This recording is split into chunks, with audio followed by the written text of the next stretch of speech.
I would like to introduce you to the ideas of George Gurdjieff, who, in my opinion, was the greatest and most extraordinary spiritual teacher of the last century. I am not going to give any biographical details, as these are well documented and can be left to the pursuit of interested parties. I'd also like to say that what I am going to discuss is not me personally trying to convince you of anything, but rather that I may strike a chord with some of you that could resonate. When attempting to convey the essence of this teaching, I am not asking anyone to agree with me or believe anything. Rather, as the Buddha said, you must not believe a word of my teaching until you have verified it for yourself. So on the fourth way, no faith is demanded. But for those of you seeking, there could be something that you know already feel to be true. I will be discussing Mr. Gurdjieff's central idea of man as a machine. When I use the term man, I am referring to both men and women equally. Had Mr. Gurdjieff been alive today, he may have referred more to the concept of computers. However, during his lifetime, the message for those approaching his ideas is that man, as he is a machine. He is born and dies a machine. Mr. Gurdjieff often spoke of the necessity of not dying like a dog. Click your fingers and the dog looks up. Pet it or stroke its head and it wags its tail. Give it a good dinner and it is very pleased. Despite the veneer of our sophistication and technological and scientific advances, we share many attributes with the dog. I think it was Carl Jung who said, beneath the veneer of civilization, we all suffer from the same neurosis. How easily we look down upon the dog. How easily we condescend it and send it back to its basket, where it waits craving our attention. Not a single impulse is manifested from our whole being. Because we are not whole, we are fragmented. We are a multitude. I am referring to our inner world and its relation to the illusory outside world. Our life and death as a machine happens because man is asleep. Not the harmless nighttime sleep when we go to bed, but the sleep of his mechanicality. Man as a machine cannot do. In him everything is done. We work, live, play, make war, make peace, make love, murder, make treaties, break them again, and eventually die in this sleep. Back in 1963, my predecessor, a man called Harold, gave a similar talk to the one I am giving now, and he said, we know on the one hand that what man wants is certainly not cruelty and hatred, and yet we find that these forces effectively rule the world. But it is very easy to blame others for a low level of being. Like it is very easy to pat the dog on the head and feel superior. The world appears to be run by sleeping people. I quote Mr. Gurdjieff, everything is happening in the only way that it can happen. We are a multitude. Our moods rise and fall like a mad sea. We are tossed about in this sea. But when it is calm, and there is a beautiful sunset to gaze upon, what does it matter? After all, The hurricanes and tsunamis will probably happen somewhere else. On a personal note, I was brought up as a Catholic, but always felt there was something missing for me. I never felt like I was master of myself. I constantly felt a distinct uneasiness as an adolescent that although a very beautiful and exciting place, the world could be dangerous and unpredictable. And eventually, I could not escape wholly into this religion as I felt that certain important building blocks were missing. Every Sunday I felt like grains of truth were coming my way, but I needed to seek the missing links. I remain a Catholic, and am grateful that it provided me with an impetus to question and seek, not a means of escape. Why do I use the word escape? Because I always felt that I was living in a very small part of myself. 1 minute all is well, and the next I am plunged into a petty negative emotion, triggered by an event I could not control. We live in a hypnotic dream and are completely at its mercy, a sort of prison of dreams which we are convinced that we are controlling.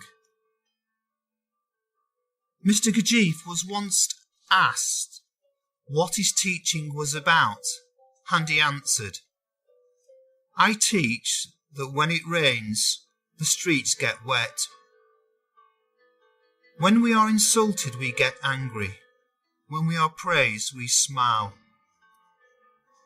A few million years ago, man started to evolve a head brain. This is what we call in the work, the Gurdjieff work, the fourth way, the thinking centre. In the work, there are mentioned 5 centres. The one just mentioned, and then the emotional, moving, sex, and instinctive centre. Sufficient to say for the purpose of our talk that these centres tend to work in isolation and are not trained to communicate effectively with each other. These centres have basically constructed many civilizations and their cultures which have disappeared forever. Without the intelligence of the moving centre, for example, the Greeks would not have had their Olympic Games, and so on. This head brain, which built many civilizations, has left imprints upon our present culture, particularly the Greeks and the Romans.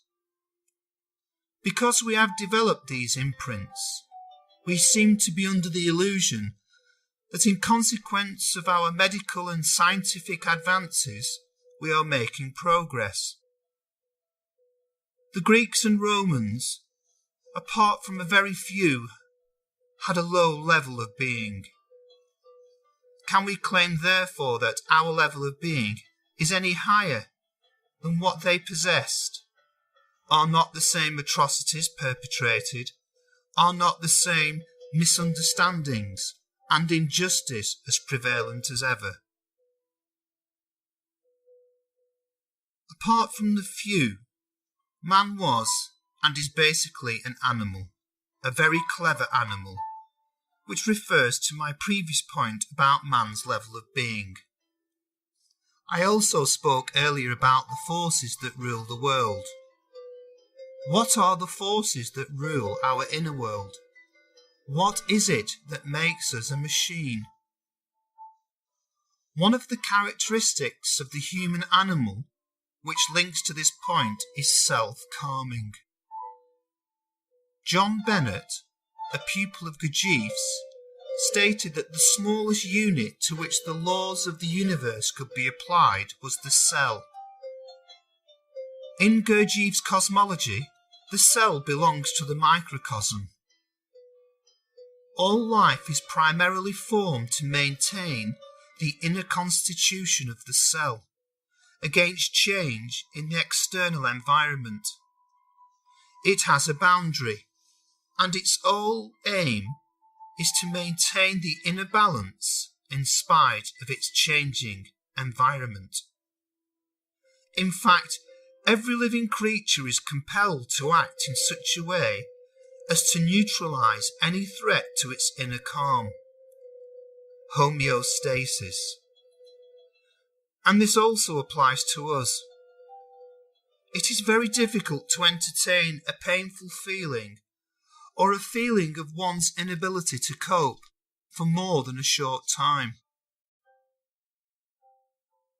The next factor which plays a major part in our sleep and contributes greatly to man as a machine is habit. Life is that which always tries to repeat itself. Each time we act, we create a trace. Primarily, this is a matter of the nervous system, which makes the next repetition easier, and so on. We repeat it again. It is a cumulative process which very readily establishes patterns. We begin to do this as soon as we are born.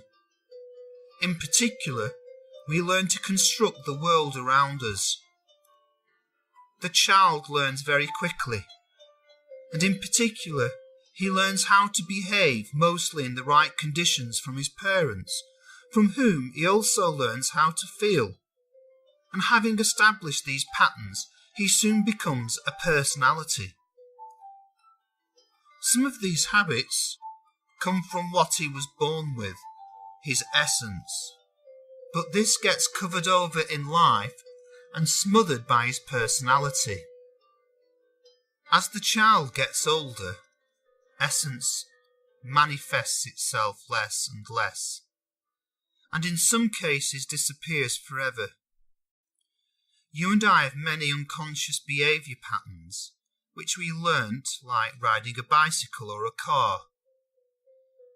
We ignore this fact because perhaps we cannot tolerate the idea of being more than one person. Though we think we are, we do not behave as one person. All these conflicting habits, thoughts and emotions call themselves I.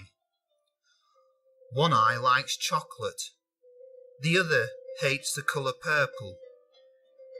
We have many eyes that take ownership in the moment, masquerading as the master and reinforcing our sleep. We do not feel the contradictions in ourselves or recognise the forces that rule our inner and outer world. This is the state of sleeping mechanical man. This is his being, if we can even call it that. Have you noticed how behaviour patterns have their own memory, and how each of these is distinct? When you are angry with someone, you remember the negative things about them. But when you are in a different mood, or rather your mood changes, you remember the positive things. This is because while you are acting in accordance with a certain pattern, you are creating memories, and these memories are linked by the process of association with that behaviour pattern. So we behave in lots of different ways without even knowing about it. And we do not know it because if we did, it would be acutely uncomfortable. Because we are not equipped to deal with that situation, and that this is where self-calming works its dark magic. When you wake up in the morning, do you find yourself experiencing the same memories? And do you think you are always the same person? We are quite a number of different people, and turn around endlessly in our own magic circle. It's not a pleasant idea, but it is the truth, and not many people want to know this. There is a way out of this magic circle, and it's called the fourth way. If you can bear with me, I will touch upon this escape route towards the end of my talk. I have mentioned the word association. This could be a whole study in itself, but I will touch upon it here. We sometimes delude ourselves into thinking that we are consciously thinking, when in fact we are regurgitating images and impressions which have been stimulated from an external source. Think of a banana. It's yellow. So is the sun. The sun is hot. I don't half fancy a holiday in Spain this year. I wonder if I will be able to get some cheap tickets. You may find it interesting to test this out for yourself. You may think associatively, and then you may try and seek back to the first thought that triggered the association. Another factor that plays a large part in sleeping mechanical man is suggestibility. Apart from the powers of logical deduction, one of the chief features that distinguishes us from animals is that we have, in a relative sense of course, a new brain superimposed upon an older brain that moved the animal about. We are talking about the cerebellum. This is our old brain that lives at the base of our skull. Our cerebellum has a strong link with suggestibility. But first of all, if you can keep that link in your heads about suggestibility, I would very briefly like to touch upon the structure of the brain and some current medical and scientific understanding. The brain is the master organ of the body. The brain takes in all information relating to the body's internal and external environment, and it produces the appropriate responses. In humans, the nervous system is divided into the central nervous system, which consists of the brain and spinal cord, and the peripheral nervous system, which contains all the nerves that run everywhere in the body. The spinal cord, which is attached to the brain, runs down the centre of your body, so equate that with the central nervous system. All the nerves that branch off the spinal cord, including the cranial nerves and spinal nerves, and reach to the periphery of your body, make up the peripheral nervous system. The structures of the brain. Inside the skull, the meninges cover the cerebrum, the large grey bumpy part of the brain. The meninges are strong membranes that cover the brain and spinal cord. Cerebrovascular fluid flows between the membranes. An infection here is called meningitis, for inflammation of the meninges. The cerebrum is the largest part of the brain and is the part responsible for consciousness. The cerebrum is divided into left and right halves, which are called cerebral hemispheres. Each cerebral hemisphere has 4 lobes named for the bones of the skull that cover them: frontal, parietal, temporal, and occipital. Specific areas of the lobes are responsible for certain functions, such as concentration, understanding speech, recognizing objects, memory, and so on. At the centre of the brain are the thalamus and the hypothalamus, which form the structure called the diencephalon. The hypothalamus generates many neurosecretions, which are carried to the pituitary gland at the base of the hypothalamus. The hypothalamus controls homeostasis by regulating hunger, thirst, sleep, body temperature, water balance, and blood pressure. The pituitary gland is called the master gland because, along with the hypothalamus, it helps to maintain homeostasis by secreting many important hormones. At the base of the brain are the cerebellum and the brain stem.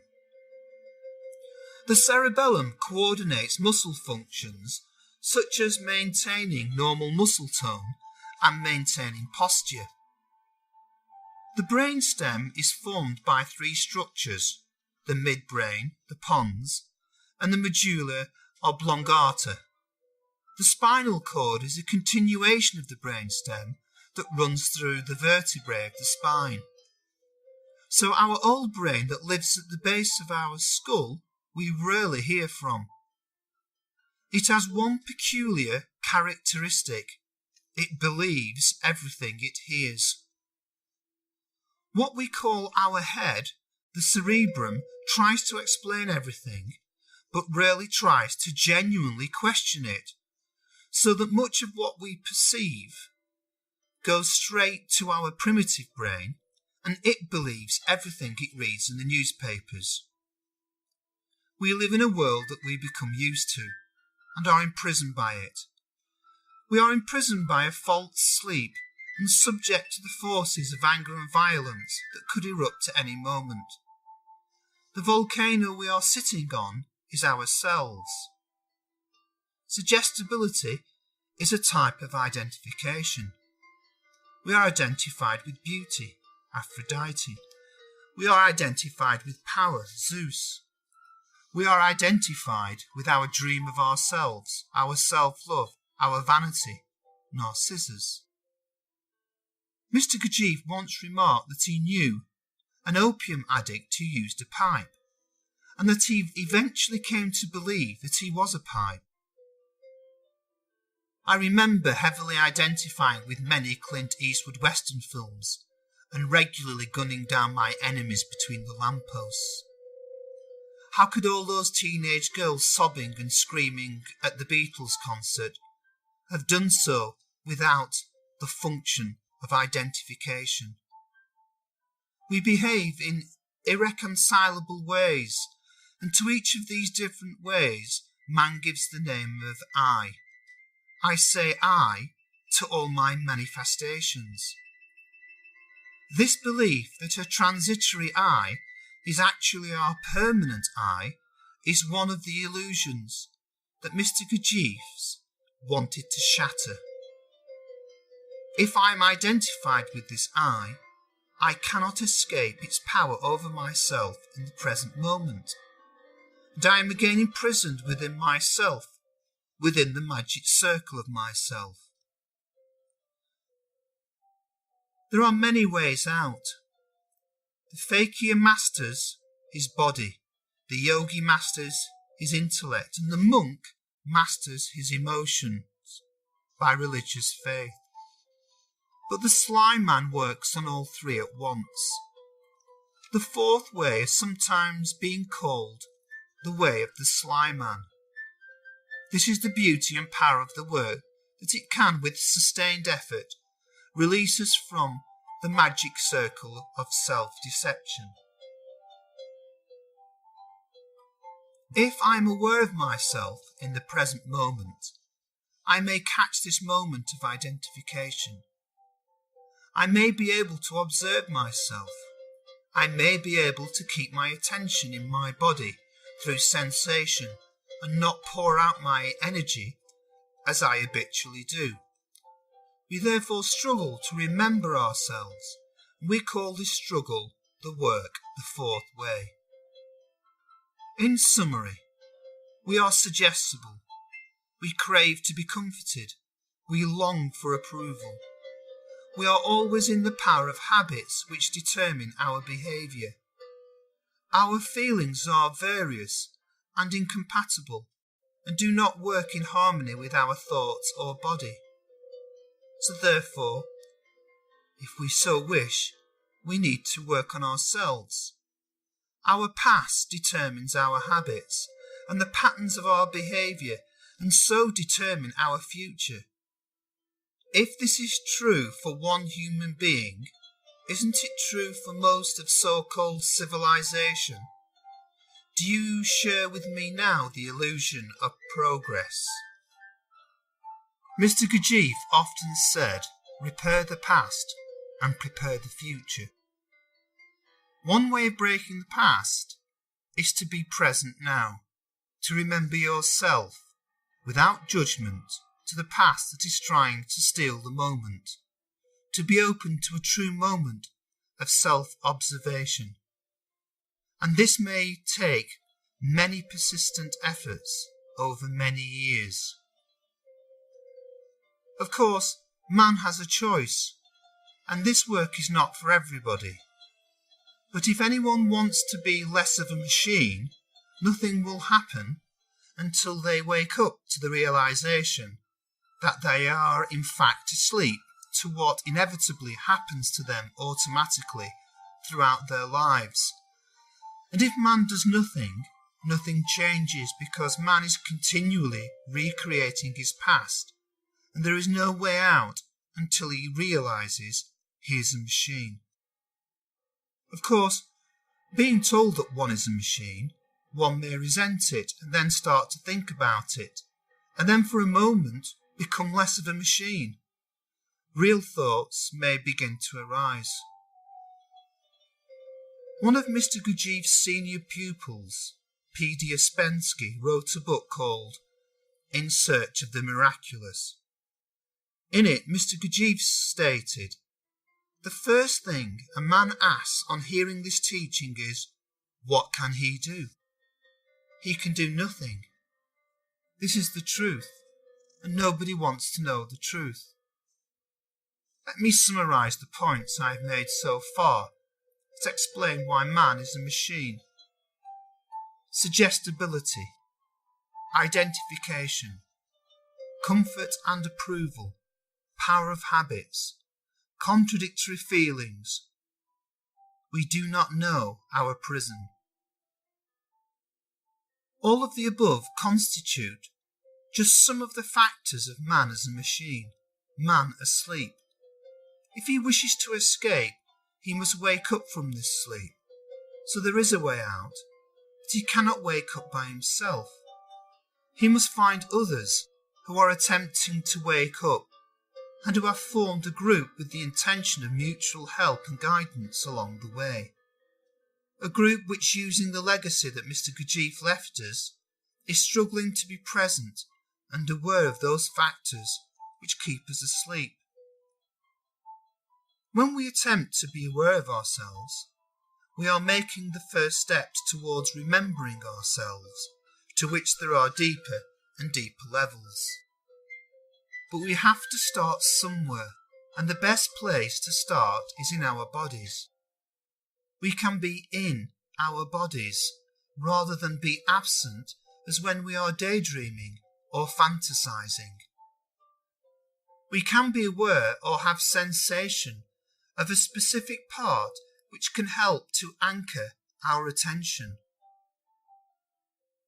By attempting to remember ourselves, we find that this is very difficult because our whole organism wishes to fall back asleep.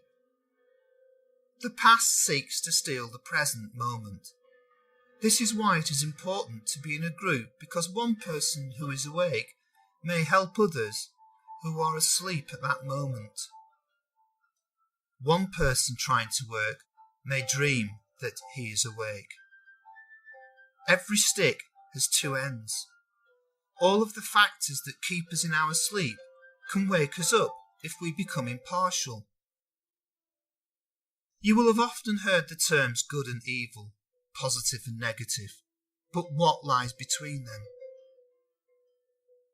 What lies between them is the third force.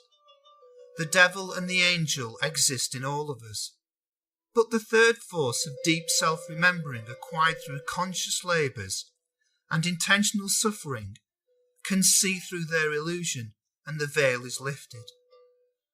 So by attempting to remember ourselves, to start the journey of being more aware of ourselves, we begin to study our sleep and what keeps us there.